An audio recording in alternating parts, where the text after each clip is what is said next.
The crew and I are celebrating the unlikely return of 100 favors. That's right, baby. And to commemorate the occasion, I'm looking back at half a dozen honorees who made a big impression on me.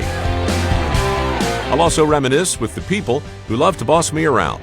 Jacob Huddleston, Sarah Yorgrow, Michael Rourke, and the girl with the impossible hair, Mary Sullivan. Then, a special message from the man who made returning the favor possible. Who could it be?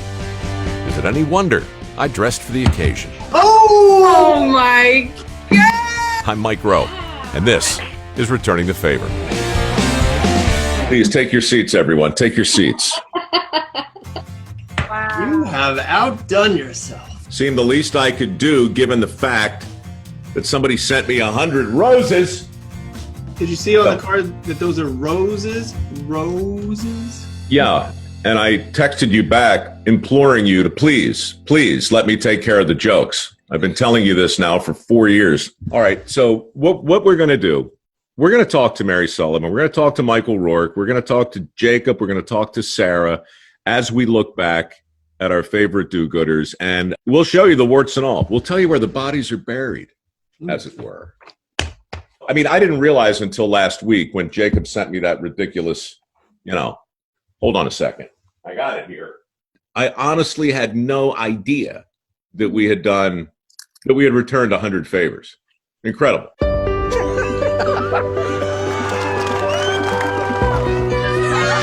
This is amazing.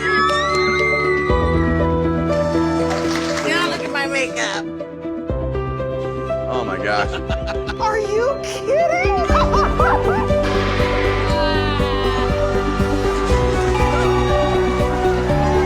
Hi, Drew. Lord have mercy.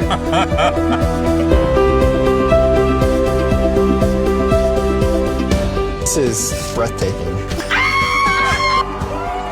You gonna be all right, Luke? Oh my God! I can't believe it.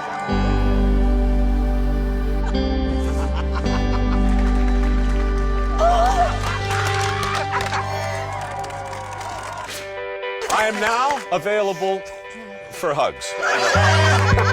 How are you, Good morning, man? Mike. How are you?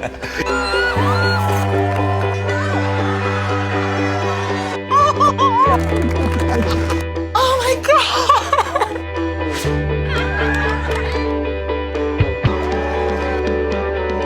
Oh dear God! You're Mike the is dirty fine. man that does the poop and stuff. I am. You're Mike Rowe. Get out of here. How you doing?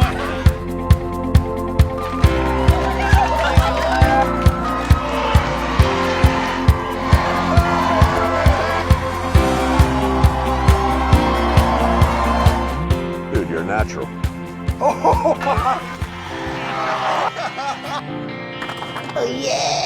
Check this out. Hey. Holy.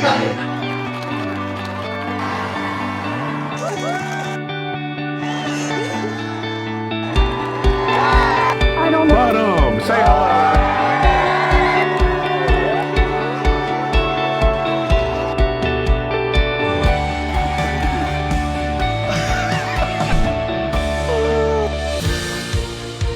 I think I died and went to heaven.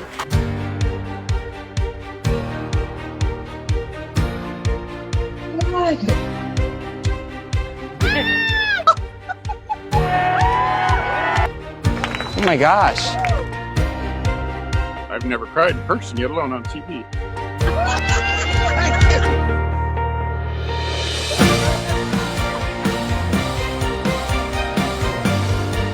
Oh, that's dope.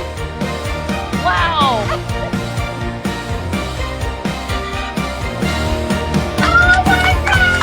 Oh my God.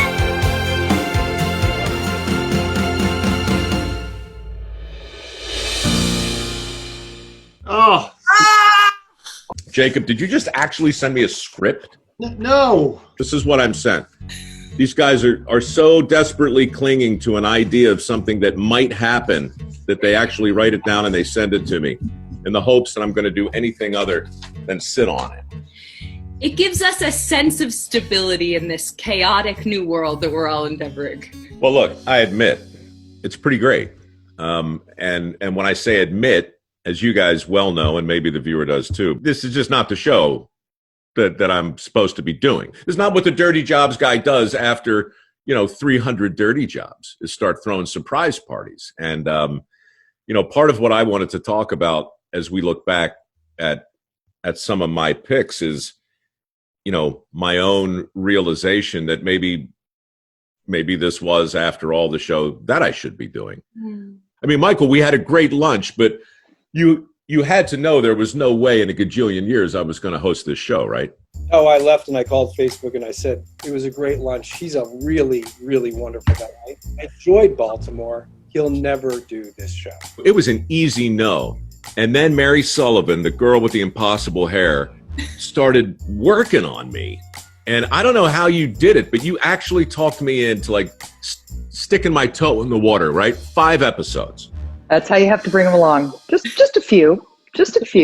There were so many reasons to be able to try something new. And I think that was really it. What is a show on Facebook? And then to add in the behind the scenes that we like. That's it. It was the making of a feel-good show.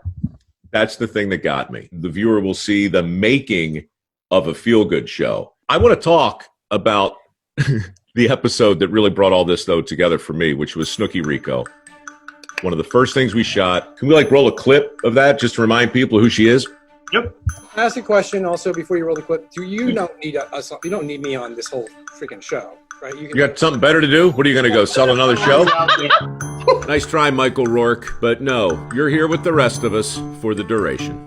She's created a private styling room in the back of her salon where she provides cosmetic services for chemotherapy patients. Oh, I love it. Why God gave me a second chance, I don't know. But I'm gonna live every day like it means something. Our goal is to help her do more of what she's doing already. Come with me. Aw, thank you.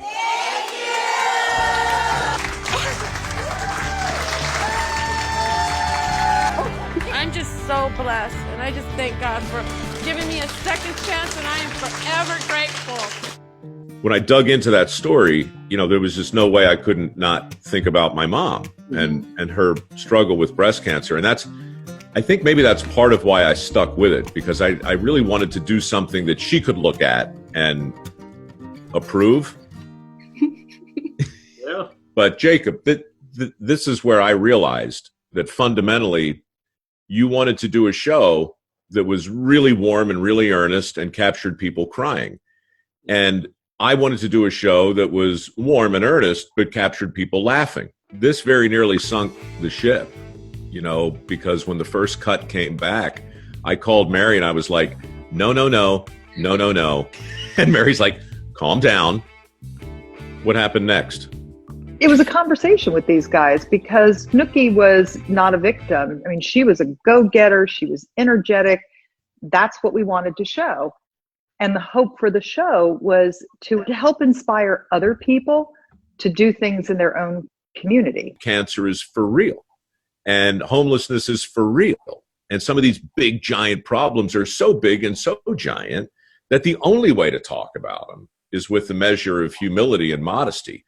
We're not going to cure cancer, but if we can shine a light on a woman who helped cure herself by helping other people, well, you got to feel good about that. Snooki was our second shoot, and that was where really we all realized that we were shooting different shows. Yeah.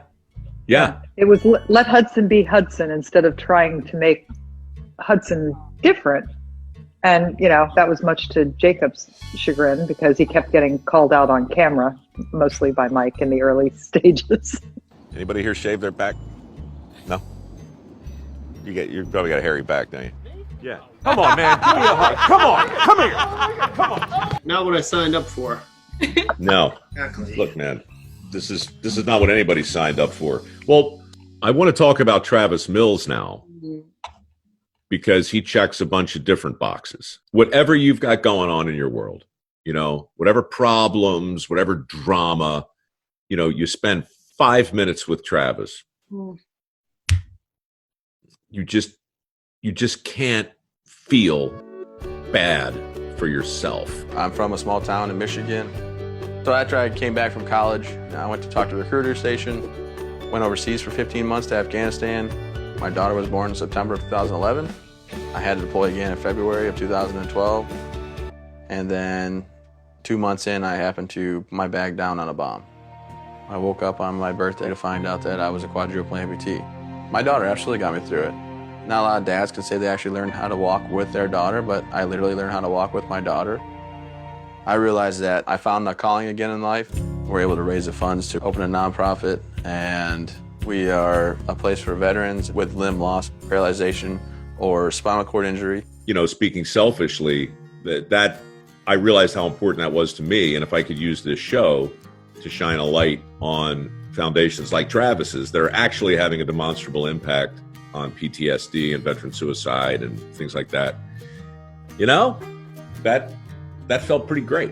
My takeaway from that shoot was just watching this guy who had every right to not be optimistic and happy and, you know, have an incredible attitude. He is incredible, that guy.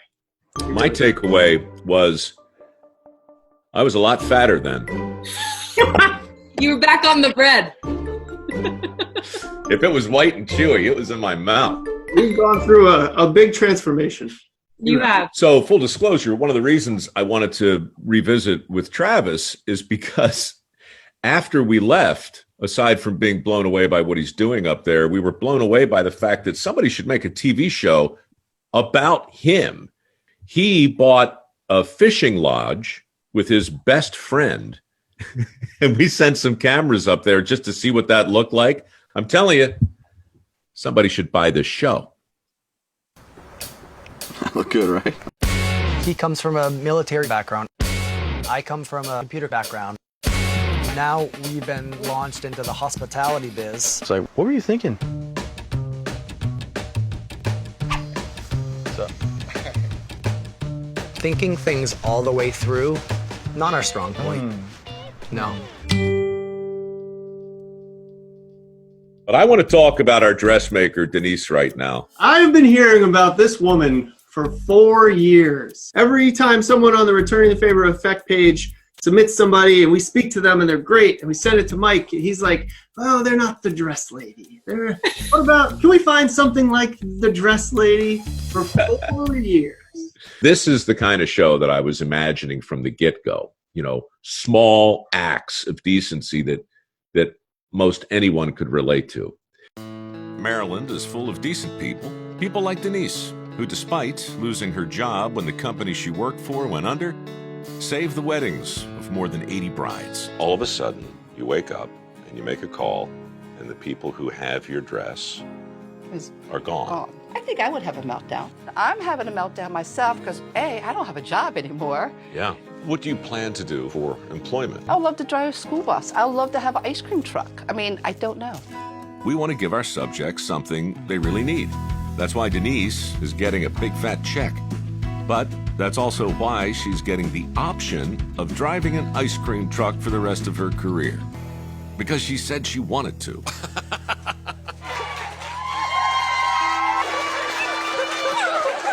Yesterday in our conversation, you told me you might want to drive an ice cream truck, which just seems so odd. We got an ice cream truck! Couldn't get the ice cream truck here overnight. And in case you might have any use for a little extra cash, we thought $50,000 might.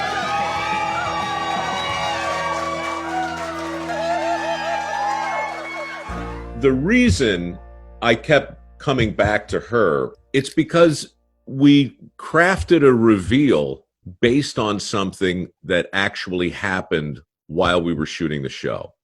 And, you know, for me, that's when TV is fun. That's when the script goes out the window. You would show up and we would have a game plan. And you would take the game plan and you would turn it on its ass. And that was fun for us producers to sort of run around like with chickens with our head chopped off, trying to figure out how to do the show you wanted to do once you arrived. But because we were producers, we had to have something planned. It's just that when you shoot with Mike, you have to be ready to throw that plan out the window. Yeah. So Denise has been sewing dresses for brides all across the country after the episode aired. Last year, she sewed 391 wedding dresses. Once COVID hit, Denise lost her job, and with the wedding season slowing down, she decided to pivot, and she started making masks, much like the one you see on my face. No way. And because Denise plays pool, and when you play pool, you need to have a cocktail, she decided to put a hole in the mask. Let me see if I can do this. A hole in the mask. Perfect. I love it. Now she can drink and be safe at the same time. Aww. So Denise is awesome for all the reasons that we've said, but I want to jump ahead of season now. No big secret. I'm a big fan of vets, and I'm a fan of law enforcement, and I've said in a lot of episodes, there's just never been a tougher time in the history of our country to be a cop. And, you know, in spite of all the controversy, it was really important to me to shine a light on a cop who was trying to move the needle in a non-traditional way. And you guys found Lamar Sharp. This area right here has always been a really, really kind of bad neighborhood. For the most part, I know every kid around here. What's up with you, man? Huh? Boy, we're in such a heated environment because everybody wants to bash the police. They want to talk about all the negative things that the police officers do, but a lot of people don't want to talk about the positive things that police officers do. It's like it's taboo. This is a place that I'm looking at trying to... For lease? Yeah, I want a place like down here, somewhere where it's centrally downtown. You really can't script that kind of thing. You're looking for a place downtown. You want something centrally located. There are a couple of things I need to tell you, but rather than get it all bogged down, guys, if you have a second, go ahead and pull this down for me.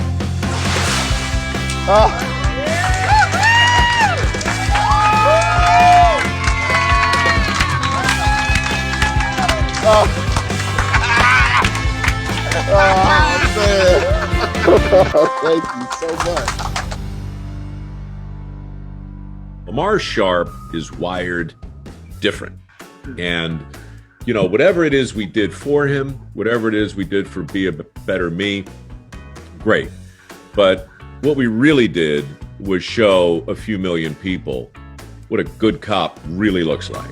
I mean, they're just the definition of resilience. Resilience. That's the thing that is most baked into the guy I want to talk about now. It's Bill Dunson. And he's right up there with Denise Simmons in the sense that this was an 89-year-old man who lost his brother but kept his memory alive by tending to a municipal golf course that they built in their backyard to serve their community. It's like, there's a sentence I never thought I would say. And here is a man I never thought I would meet. That's your cue to roll the tape, Jake. I'm rolling the tape. I got the cue. I mean, you could drive a truck through this hole. I was ready to spike it down, and then there's a whole kind of snuck up on you, didn't I? Yeah, a little bit, but I was ready. I'm just thinking about the cost of maintaining the course and the equipment and your time. That donation box matters. Oh, it does. I'd say on an average I get about 20 a day, thereabouts, which Mike, I'm pleased with that. We didn't do this to make money. It has to be a labor of love. Well, it is. People are funny, Mike. The rich people, they come here and they put in a couple of bucks. And I got a couple of teachers and they put in $20, $25. Mm-hmm. One day I had 12 golfers. That night when I went to the donation box, I got $9. And I told Jim, and he said, well, Bill, look at it this way. It's $9 more than you had this morning. So when I got a lot of golfers and it's short, well, I always think of Jim. So you were close all your life? Oh, absolutely, all of our life. My folks didn't have a lot of money, and we were poor people. But we had more love than anything in our family. And I miss the holy heck out of him.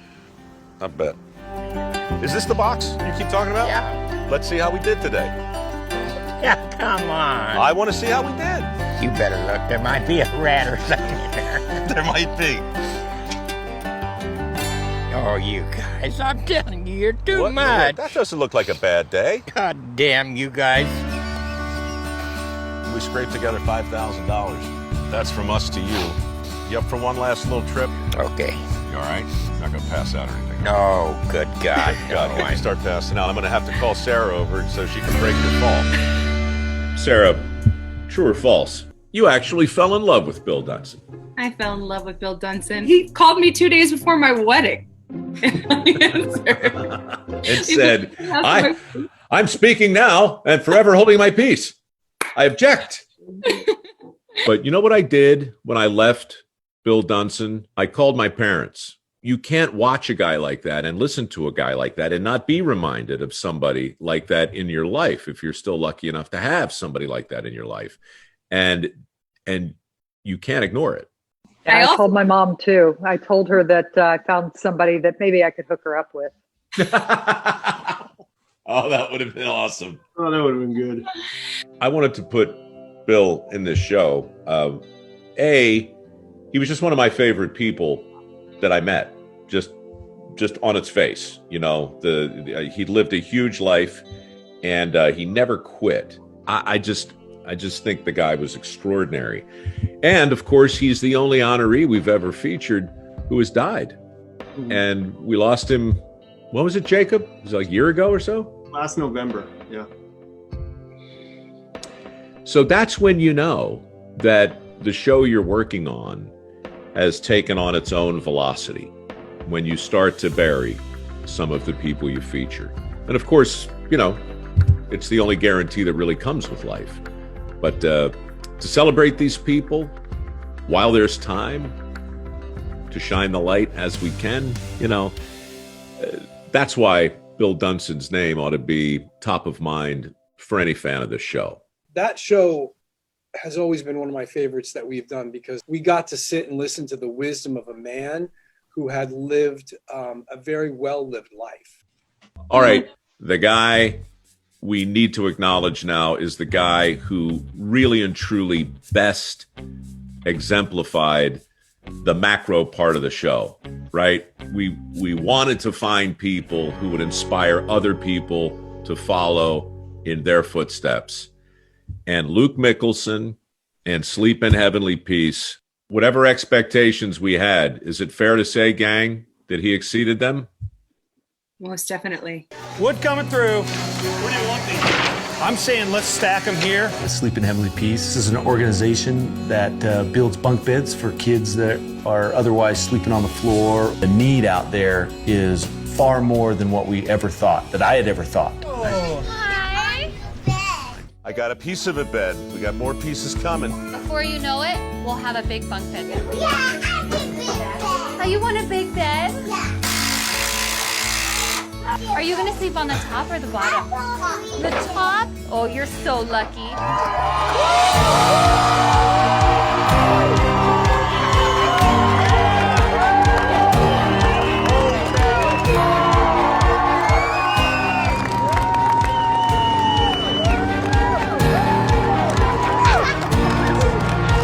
Your new home is here. You gonna be all right, Luke? So look, for the next 4 years, the rent is taken care of in the amount of $120,000 from this community to you guys. Want to take a look? Yes, I do. Let's take a look. Holy cow. This is gorgeous. Oh my gosh. We're going to build a lot of beds in here. We can't not look back at 100 episodes and not land on Luke. Small mission. No kid in my town sleeps on the floor, puts his money and his time where his mouth is. And now, 3.5 years later, you know, Jacob, Sarah, where are we with this thing? He has hundreds and hundreds of chapters at this point. He's gone international. He works with large corporations and still maintains local influence. I mean, this man is a powerhouse. It's really incredible. And I actually think there's no better person to speak to this than the man himself. If we'd like got to him? in, we got him. Good grief. Luke Mickelson.